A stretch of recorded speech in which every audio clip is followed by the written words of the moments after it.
The Bible is filled with warnings about how we should live, or perhaps warnings about how we should not live, and they often begin with the word woe. Good morning, this is Pastor Ernie Lewis of the Blue Point Church in Sisney, Illinois, with your thoughts for Monday. When God spoke to his people through the Old Testament prophets, there were often warnings because his chosen people did not follow his laws that he had given them. One such section of woes comes from the prophet Isaiah in Isaiah chapter 5.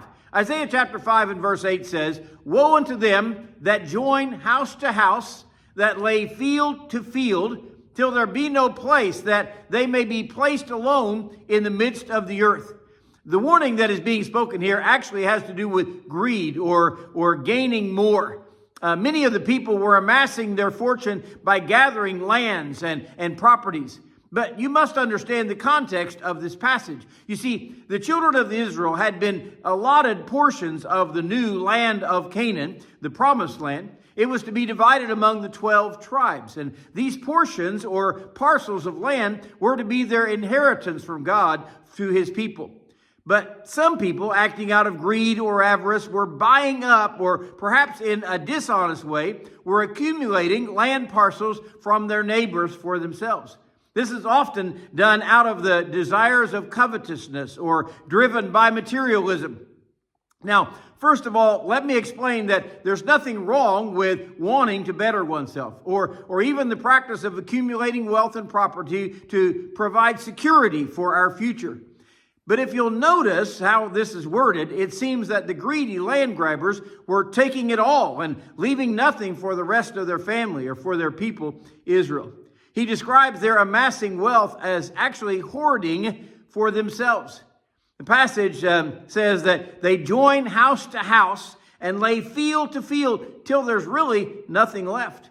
Sooner or later, they find themselves placed alone in the midst of the earth.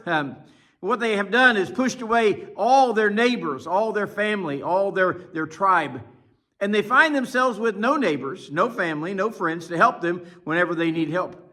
The interesting thing about this is the act of greed that will eventually, they'll lose it all. You see, in the year of Jubilee, which came every 50 years, all land was returned to its rightful owner. The Bible speaks often about the warnings against greed or covetousness. First of all, it is a danger because of the way we treat others in our desires for more and more. Paul also warned young Timothy in 1 Timothy chapter 6 about the love of money. He said, "The love of money is a root of all kinds of evil, for which some have strayed from the faith in their greediness, and they've pierced themselves through with many sorrows." The picture of covetousness is actually desiring things that belong to another person. And it's even mentioned in the 10 Commandments, in the thou shalt nots.